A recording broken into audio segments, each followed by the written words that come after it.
11th Tamil half yearly எக்ஸாமுக்கு கேட்கக்கூடிய important நெடுவினாவோட collection தான் நம்ம பார்க்க இருக்கோம். இப்போ பார்த்தீங்கன்னா உங்களுக்கு 11th ஆஃபலி எக்ஸாம் ஆல் டிஸ்ட்ரிக்டில் நடக்க இருக்கு.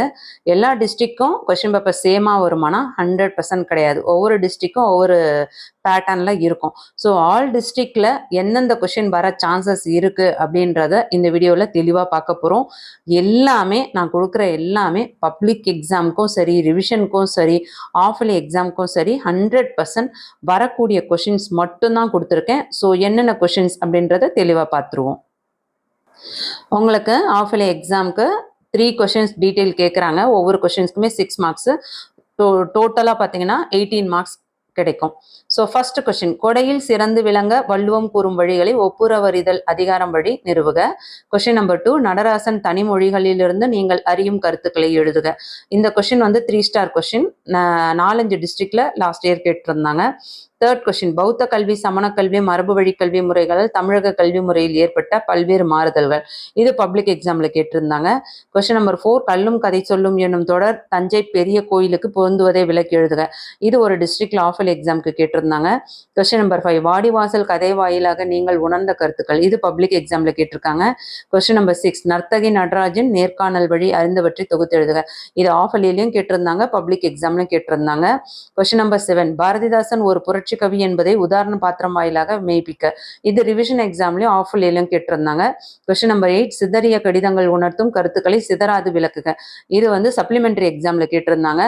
9th கொஸ்டின், இயற்கையோடு ஏந்து வாழ்ந்த தமிழர்களின் இருப்பிட பெயர்களும் இயற்கையோடு இருந்தன கூற்றினை மெய்ப்பிக்க.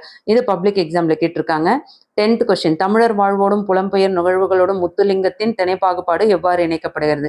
இது பப்ளிக் எக்ஸாம்ல கேட்டிருக்காங்க. பப்ளிக் எக்ஸாம்ல 2022, 23, 24 இந்த 3 வருஷமும் பப்ளிக் எக்ஸாம்ல என்னென்ன கொஸ்டின் கேட்டிருந்தாங்களோ அது எல்லாமே உங்களுக்கு ஆஃபலியில கேட்கறதுக்கும் சான்சஸ் இருக்கு. ஸோ ஸ்கிப் பண்ணாம படிக்க பாருங்க. மதீனா நகரம் ஒரு வளமான நகரம், அதை நல்லா பார்த்துக்கோங்க. திருக்குறள்ல கண்டிப்பா ஒரு கொஸ்டின் கேட்பாங்க, அடக்கமுடைமை ஒருவரை வாழ்வனில் உயர்த்தும் இக்கூற்றை முப்பால் வழி விளக்குக. ஆல்ரெடி இது நான் வெரி இம்பார்ட்டன்ட் சொல்லியிருந்தேன். கண்டிப்பா இதுவரையும் படிக்கலன்னா அட்லீஸ்ட் இப்போ ஒரு வயசு அது கொடுத்து வச்சுக்கோங்க. நீங்க நம்ம சேனலுக்கு புதுசா இருக்கீங்கன்னா சேனலை சப்ஸ்கிரைப் பண்ணிட்டு ஆல்னு வர பில் பட்டனை ப்ரெஸ் பண்ணிக்கோங்க. தொடர்ச்சியா பப்ளிக் எக்ஸாம் வரையும் நம்ம இம்பார்ட்டன்ஸ் அப்லோட் பண்ண இருக்கோம். Next year 12th important questions upload பண்ண இருக்கோம். ஸோ சப்ஸ்கிரைப் பண்ணாதவங்க சப்ஸ்கிரைப் பண்ணிட்டு ஆல்னு வர பெல் பட்டன் ப்ரெஸ் பண்ணிக்கோங்க. சுற்றுச்சூழலை வளப்படுத்துவது இயற்கை வேளாண்மை எனும் தலைப்பில் மேடை பிச்சருக்கான உரையை உருவாக்குக. சுந்தர ராமசாமியின் காற்றில் கலந்த பேரோசை எனும் தலைப்பு ஜீவாவின் வாழ்க்கைக்கு எங்கனம் பொருந்தும் என்பதை விளக்குக. பாரதியின் இதழாளர் முகம் குறித்து நீவீர் அறிவனையாவை. பிம்பம் கதையின் வாயிலாக பிரபஞ்சம் தெளிவுபடுத்தும் மனித முகங்கள். அடுத்தது காலமறிதல். திருக்குறள்ல இந்த கொஸ்டினும் இம்பார்ட்டன்ட், வெரி வெரி இம்பார்ட்டன்ட். நீங்கள் மொழியை வெளிப்படுத்தும் நிலையில் பேச்சு மொழியும் எழுத்து மொழியும் எவ்வாறு உணர்கிறீர்கள். தாம் வாழ்ந்த காலகட்டத்தின் நாகரிக புதையலாக நாட்குறிப்பை பயன்படுத்தியவர் ஆனந்தரங்கர். இதை குறிப்பிட சொல்றாங்க.